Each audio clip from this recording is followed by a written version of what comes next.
여러분 질문 하나 할게요. 여러분들이 예수님을 믿게 되고요. 교회를 다니는 성도가 되었잖아요. 가장 큰 변화가 뭡니까? 신앙생활하면서 여러분들에게 나타난 두드러진 변화가 뭡니까? 어떤 생각이 바뀌었고 어떤 행실이 바뀌었습니까? 물론 날 때부터 모태 신앙이었던 분들은 그냥 교회 안 와서 자랐기 때문에 모를 수 있지만, 세상에서 나의 삶을 살다가 어느 순간 하나님이 부르셔서 예수님을 인격적으로 만나고 자기의 삶의 변화가 일어난 사람들은 참 많은 변화가 일어날 것 같습니다. 먼저는 주일에 대한 변화지 않겠습니까?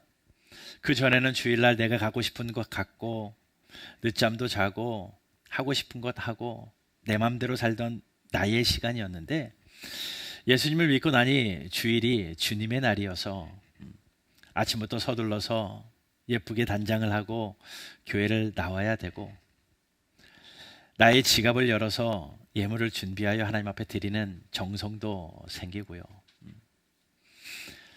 반드시 저기를 가야 되는데 교인이다 보니 예배와 겹치니 갈등도 일어나는 변화도 생기더라는 겁니다. 물론 모태신앙인 분들도 예수를 인격적으로 만나면 그런 변화가 또 일어나겠죠. 하나님이 원하시는 변화가 그 정도일까요? 여러분들에게 하나님의 아들인 예수의 생명을 심기어 놓고 하나님이 원하시는 게, 그래 그냥 주일날 예배드리는 그 모습 정도 변하는 것 하나님이 원하시는 변화일까요? 사실 하나님이 우리 모두에게 원하시는 한 가지가 있습니다. 자라길 원하십니다. 성장하길 원하시고 성장해서 열매 맺기를 원하시는 하나님이세요.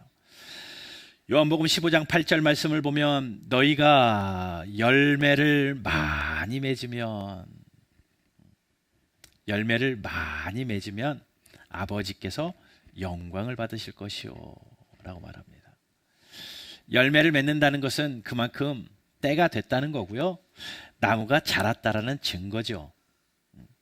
그렇게 자라서 열매를 맺는 것이 아버지에게는 영광이래요. 하나님이 가장 기뻐하시는 영광은요, 여러분들 한 분 한 분이 열매 맺는 성도가 되는 겁니다. 열매 맺는 성도가 되기 위하여 여러분들은 자라나셔야 된다라는 거예요. 자라나셔야 됩니다. 다시 한번 질문 드립니다. 여러분, 예수 믿고 얼마나 되셨든지 간에, 예수 믿고 십수년이 되었든지 간에 얼만큼 자라셨습니까? 만약에 자라나지 않는다라고 하면 죽은 겁니다. 심각한 겁니다. 병든 겁니다. 건강하면 자라나야 됩니다. 자라나면 열매가 맺혀지는데, 여러분들은 어떤 열매를 맺고 계십니까? 하나님 앞에서 어떤 열매를 맺고 계시냐고요. 하나님이 원하시는 것은 열매와 성장, 자라남을 원하고 계시더라는 겁니다.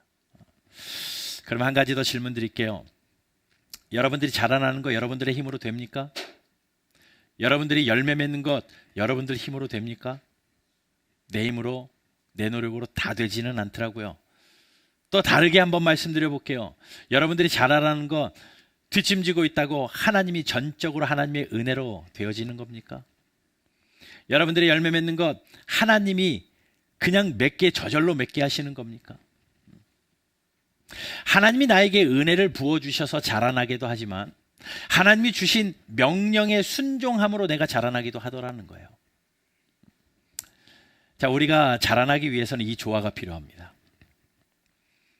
우리가 열매를 맺기 위해서는 이 아름다운 조화가 필요하고 이 균형이 필요합니다. 그래서 저는 오늘 말씀의 제목을요, 하나님의 몫과 나의 몫이라고 정했습니다. 왜냐하면 내가 자라나는데 하나님의 몫이 있고 나의 몫이 있다라는 거예요. 내가 열매 맺는데 하나님의 몫이 있고 나의 몫이 있다라는 겁니다.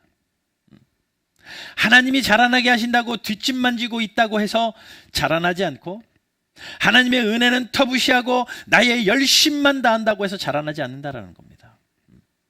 하나님의 은혜만 너무 치중하면 너무나도 게으른 성도가 될 확률이 많고요, 나의 열심에 너무 치우치다 보면 숨 막혀 죽습니다. 자신감이 없고 불가능해 보입니다. 내가 이걸 어떻게 다 해? 그러니 우리의 신앙생활이 즐거우려면, 우리가 잘 자라서 아름다운 열매를 맺으려면 이 아름다운 조화가 있어야 돼요. 그 조화를 어떻게 이루느냐? 하나님의 몫이 있고 나의 몫이 있다라는 겁니다. 여러분, 몫이라는 단어를 사전적인 의미를 찾아보니까 이렇더라고요. 여럿이 무언가를 나누어 가질 때 나에게 분담되어진 역할, 또 분량, 책임입니다. 내가 해야 될 거라는 겁니다. 자, 그러니 우리가 자라나는데, 내가 성장하는데, 내가 열매 맺는데, 하나님이 그토록 원하시는 그것을 위하여 내가 해야 될 부분이 있고 하나님이 해야 될 부분이 있다라는 거예요. 하나님이 하시는 파트가 있고 내가 감당해야 될 그 파트가 있는데, 하나님의 몫과 나의 몫을 오늘 말씀으로 짧게 좀 말씀을 나누어 드리려고 합니다.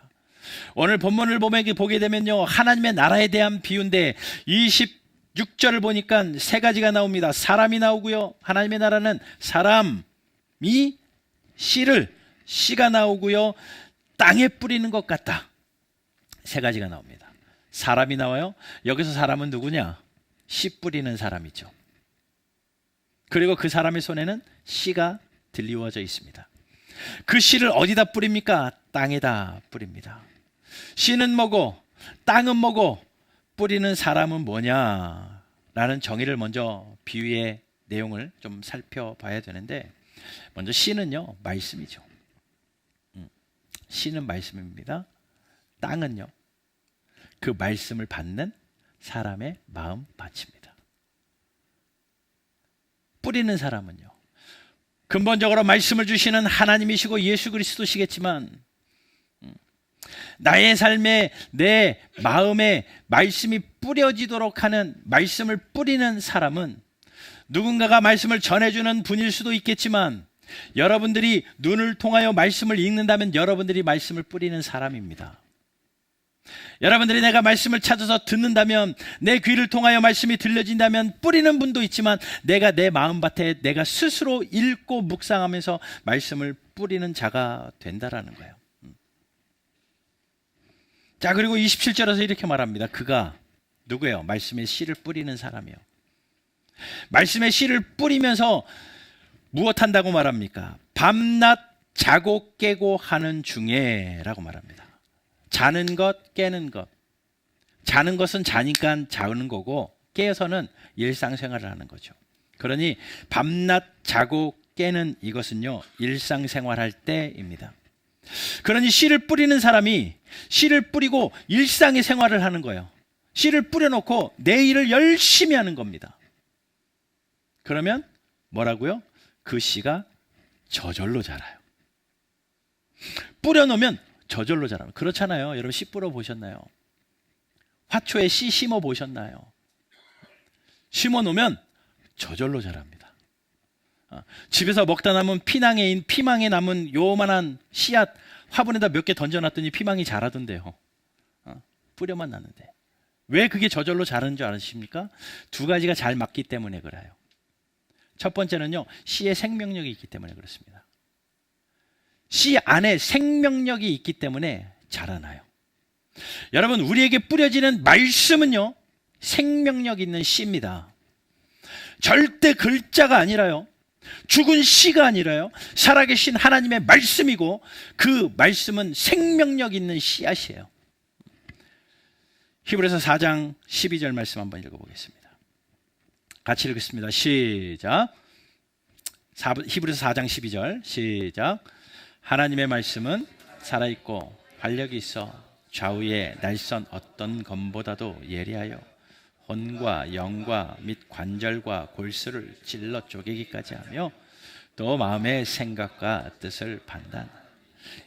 처음에 이렇게 말씀하죠. 하나님의 말씀은 살아있고 생명력이 있습니다. 살아있는 씨앗이라는 겁니다. 하나님의 말씀이요. 또 씨가 생명력이 있기 때문에 저절로 자라지만, 또 하나는 뭐냐면요, 땅 자체에 양분이 있어야 됩니다. 땅이 죽은 땅이고요, 땅이 쓸모없는 땅이라면요, 아무리 생명력 있는 씨앗이 뿌리워져도 저절로 자라나지 않습니다. 땅에 충분히 양분이 공급되어져 있는 그런 땅이어야 돼요. 이 두 가지가 맞아야지 저절로 자랍니다. 생명력 있는 씨, 양분이 충분히 있는 땅. 그 두 가지 조건만 맞으면 씨는 저절로 자라납니다. 살아있는 하나님의 말씀이 씨앗으로 우리 마음에 심겨지면 내 마음에 양분이 있어서 그것을 자라나게 하는데, 그 양분이 뭐냐면요, 여러분 예수 믿는다고 하잖아요. 사람이 거듭나지 아니하면 하나님 나라에 들어갈 수 없다. 예, 거듭나는 것이 예수 믿는 겁니다. 내가 거듭난다라는 것은 어느 순간에 되어지는 거냐면 성령이 내 안에 오셔서 일어나는 첫 번째 일입니다. 성령이 어디서 와서 어디서 가는지는 알 수는 없지만 보이지 않는 성령이 내 안에 찾아오시면 내가 거듭나요. 그때부터 성령이 내 안에 내주하고 계십니다. 내 안에 계셔요. 거기서 뭐 하시냐면요, 살아있는 하나님의 말씀이 씨앗이 내 마음밭에 뿌려지면 그 안에 거주하고 계시는 성령께서 양분이 되어져서 그 말씀이 자라나도록 돕는다는 겁니다. 그러니 여러분, 살아있는 하나님의 말씀이 내 마음에 뿌려지면 예수 믿는 사람은요, 자연적으로 성령께서 그 씨가 자라도록 말씀을 촉진시키고 열매 맺게 하시더라는 겁니다. 전적으로 성령의 일입니다. 그러니 보십시오. 씨가 생명력 있는 것, 우리 안에 그 양분이 되어서 그 땅에 뿌려진 씨를 자라나게 촉진시키시는 양분인 성령은 우리가 할 수 있는 역할이 아닙니다. 이건 100% 하나님의 몫입니다. 살아있는 말씀의 씨앗을 주시는 분도 하나님이시오, 내 마음밭에서 자라도록 양분을 공급하시는 분도 성령 하나님이시니 이것은 100% 하나님의 몫이에요. 저절로 자라는 겁니다. 그러면 우리의 몫은 없냐고요?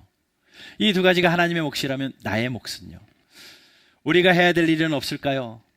가만히 있다고 뒷짐진다고 저절로 자라는가요? 아니요, 우리의 몫도 분명히 있습니다. 이 원리 가운데 우리의 몫이 무엇이냐면, 첫 번째, 말씀을 받는 일은 내 몫입니다. 말씀을 받는 일은 꾸준히 받아야 됩니다. 씨앗을 꾸준히 받아야 됩니다. 살아있는 생명의 씨앗을 내 마음밭에 꾸준히 받아야 됩니다.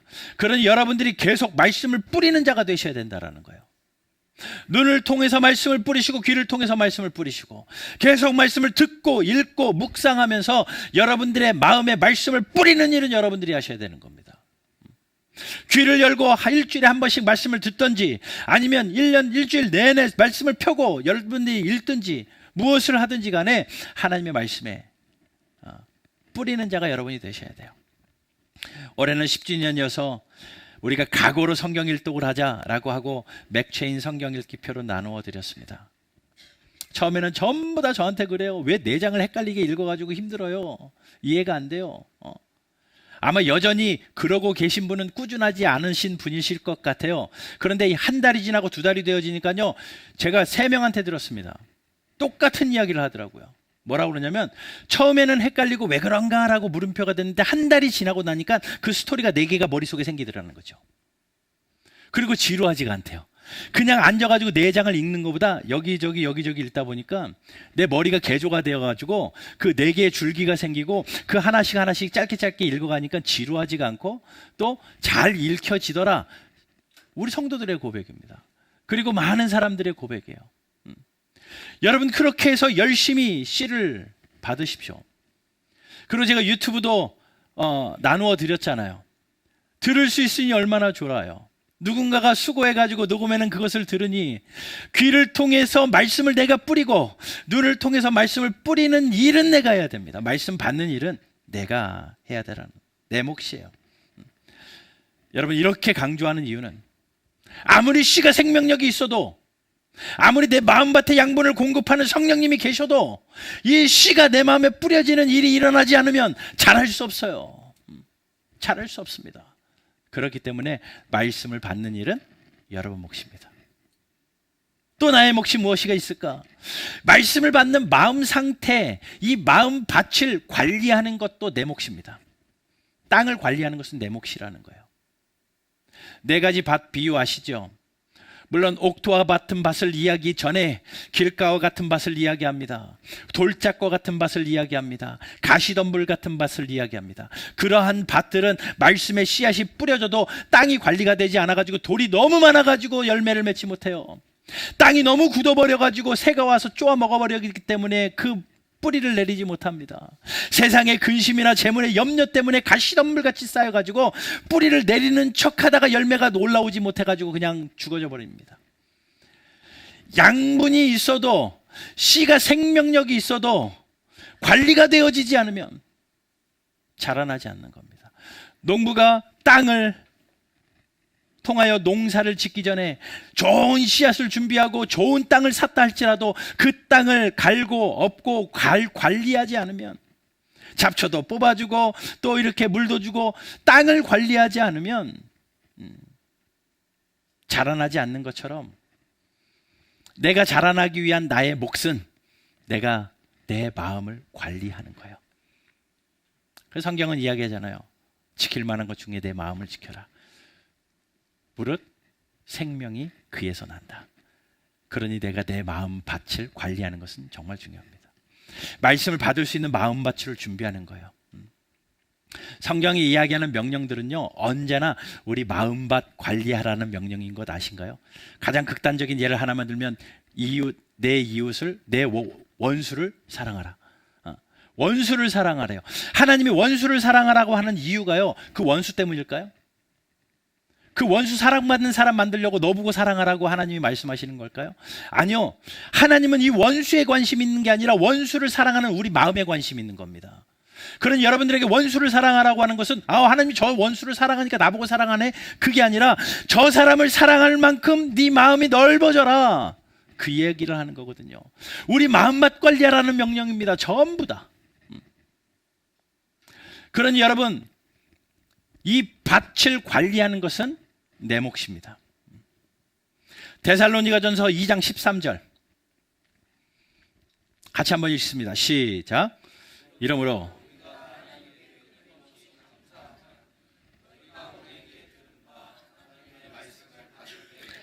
사람의 말로 받지 아니하고 하나님의 말씀으로 받음이니 진실로 그러하도다. 이 말씀이 또한 너희 믿는 자 가운데서 역사하느니라.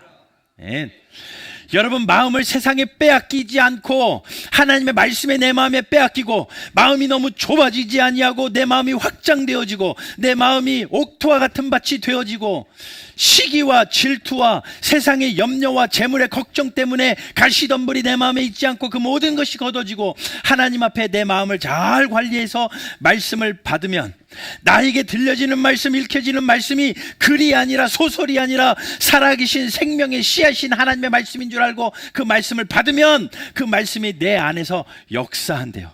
믿는 자 가운데서 역사하니라. 이 역사가 뭡니까? 싹이 트고 뿌리가 나고 자라나는 역사입니다. 여러분, 이런 역사가 여러분들의 심령 가운데 일어나기를 주 예수 그리스도의 이름으로 축원합니다. 마음밭 관리는 내 몫이다. 땅 관리하셔야 됩니다. 하나의 몫이 더 있습니다.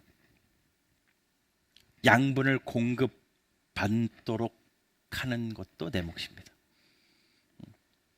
그 땅에 양분이 충분히 공급받을 수 있도록 하는 것도 내 몫이에요.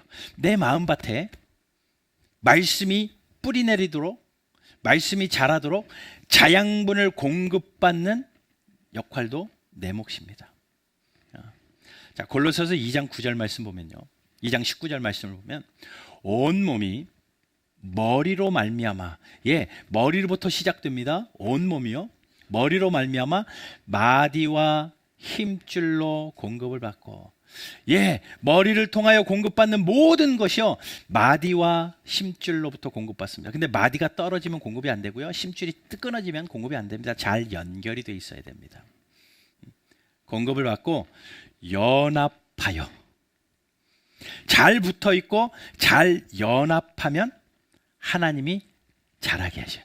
자라게 하시는 것은 하나님의 몫인데, 우리의 몫은 붙어 있고 연합하는 겁니다.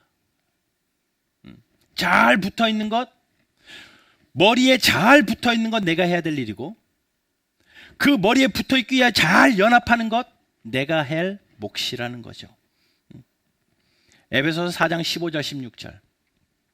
오직 사랑 안에서 참된 것을 하여 범사에 그에게까지 자랄지라. 예, 스스로 자라게 하시는 것은 하나님이 하실 몫입니다. 그러므로 그는 머리니 곧 그리스도라. 그에게서, 예, 예수 그리스도로부터 온 몸이 마디를 통하여 도움을 받음으로 연결되고 결합되고, 연결하는 일, 결합되는 일은 나의 몫입니다.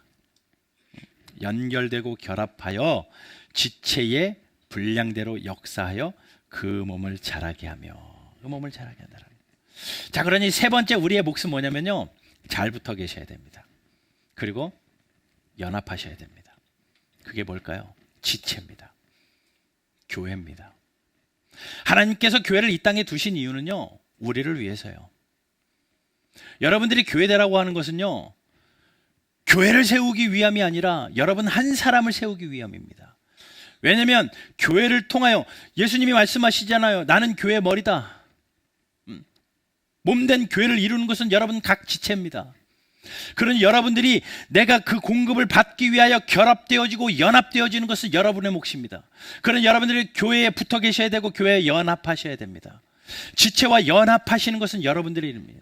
시간이 지나면서 지날수록 사람들이요, 전부 다 개인주의가 발달되어 가지고 교회 가는 것을 꺼려해요. 사람이 많은데 가고 싶어 하지 않고 이 사람 저 사람 부딪히는 거 싫어해 가지고 가난한 성도들이 얼마나 많은지 모릅니다. 그러면서 늘 이야기하는 거죠. 하나님과 나 사이에 1대1의 관계이니까 내가 하나님만 잘 섬기면 되고, 내가 하나님을 잘 섬겨가지고 내가 그냥 천국만 가면 된다. 예, 자양분 공급이 안 됩니다. 하나님께서는 그 공급하도록, 양분을 받도록 하신 것이 교회이기 때문에 교회와 연합하고 결합되어지는 것은 여러분의 몫입니다. 그러니 교회에 딱 붙어 계십시오. 그리고 교회에 연합하십시오.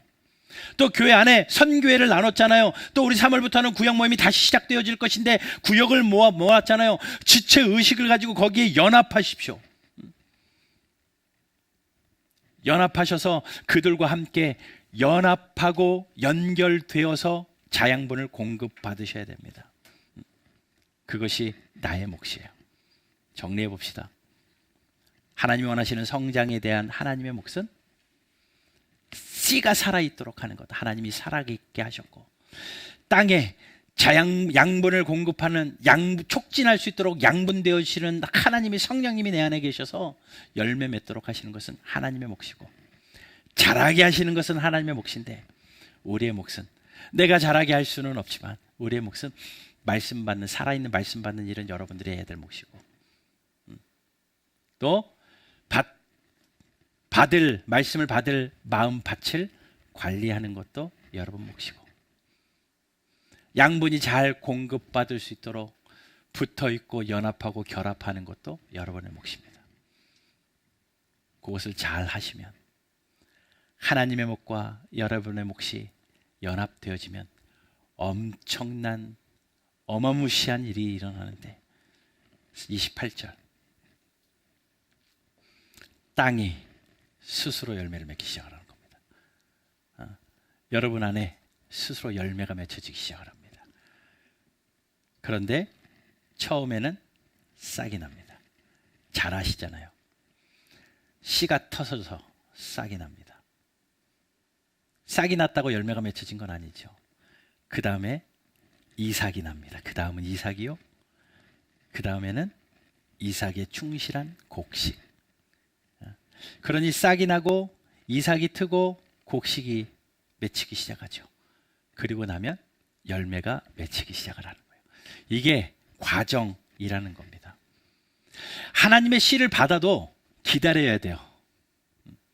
여러분, 말씀의 씨를 한번 뿌렸다고 접어놓을 게 아니라 씨를 뿌려놨으면 싹이 트도록 기다리십시오. 이건 하나님이 하실 일입니다. 근데 사람마다 달라요. 어떤 사람은 금방 쑥쑥 자라기도 하지만 어떤 사람은 더디거든요. 그러니 더딘 사람을 보면서 한탄할 것도 아니고 답답해할 것도 아니고, 하나님이 자라게 하시는 때에 따라서, 씨마다 싹 나는 시기가 다 다르잖아요. 자라나는 속도도 다 다르잖아요. 내 마음밭에 따라서, 나에게 주시는 하나님의 말씀의 때에 따라서 다양하지만 기다리는 것도 우리의 몫입니다. 답답해하지 말고 불안해하지 말고 포기하지 말고 그 과정을 인내하는 것 우리의 몫이에요. 여러분, 하나님이 여러분들의 마음밭에 뿌려진 그 씨들이 싹을 틔우고 있고 이삭이 자라게 하시고 곡식이 자라나도록 일하고 계시니 여러분, 저와 여러분들은 우리에게 주어진 나의 몫을 감당하는 여러분 되시기를 주님의 이름으로 축원합니다. 그러면 27절에 그가 밤낮으로 자고 깨는 중에 일상생활을 열심히 하십시오. 여러분, 일주일 동안 여러분들이 해야 될 일들 힘에 지나도록 최선을 다해서 살아내십시오. 그러나 말씀을 받는 일, 마음을 관리하는 일, 또 결합되어지고 연합되어지는 내 몫을 감당만 하면 여러분들이 모르는 사이에 자라요. 나도 모르는 사이에 내 안에 그 말씀이 쑥쑥 자라서 열매를 맺게 된다라는 것이 하나님의 말씀입니다. 여러분, 우리가 해야 될 목, 말씀을 받는 일, 마음을 관리하는 일, 연합하고 결합하는 일, 그리고 평범한 일상을 살아가다 보면 하나님께서 역사하셔서 여러분들의 삶에 생명의 역사로 아름다운 열매를 맺게 하실 줄로 믿습니다. 그럼 여러분들이 맺어야 할 열매가 뭘까요? 여러분들이 무슨 열매 맺고 싶으십니까? 예수님이 말씀하세요. 나는 포도나무고 너희는 가지다 라고 말합니다. 예수님은 포도나무예요. 그리고 나는 거기에 붙어있는 가지예요. 거기에 맺는 열매가 뭡니까? 포도나무의 가지에 맺힌 열매는 뭡니까? 포도예요. 사과나무의 가지에 맺힌 열매는 뭡니까? 사과예요. 예수님이 나무래요. 예수님 나무에 나는 가지인데 내 삶에 맺혀야 될 열매가 뭐예요? 포도예요? 예수님이에요. 여러분들의 열매는 예수님이어야 된다고요. 내 눈이 예수님을 닮아서 아름다운 것을 보고 내 귀가 예수님을 닮고 내 입이 예수님을 닮고 내 마음이 예수님을 닮고 예수님의 성품을 닮고 예수님의 인격을 닮아가는 것, 이것이 열매라는 겁니다. 내가 무언가를 얼마를 더 이룬 게 열매가 아니라, 내 재산이 얼만큼 증식되는 게 열매가 아니라, 내가 무언가를 더한 게 열매가 아니라 나의 삶의 현장에 얼마나 예수님을 닮아가는 입술이 있느냐, 이게 열매고, 얼마나 예수님의 눈을 가지고 세상을 바라보느냐, 이게 열매고, 내 귀가 예수님을 닮아서 아파하는 자들의 소리를 듣는 것이, 이것이 열매입니다. 이 열매를 맺는 것, 여러분들이 힘쓰고 했어도 되어지지 않지만 저절로 그 땅 안에서 열매를 맺게 되어지는 것은 내가 말씀을 받는 일에 최선을 다하고, 내가 마음을 가꾸는 일에 최선을 다하고, 내가 견합하고 연합하는 일에 최선을 다하면 나도 모르게 자라요. 나도 모르게. 여러분 모두 예수님 맺는 여러분 되시기를 주님의 이름으로 축원합니다. 예수님의 성품 닮아가시길 바라고 작은 예수로 살아가는 은혜가 있기를 주 예수 그리스도의 이름으로 축원합니다.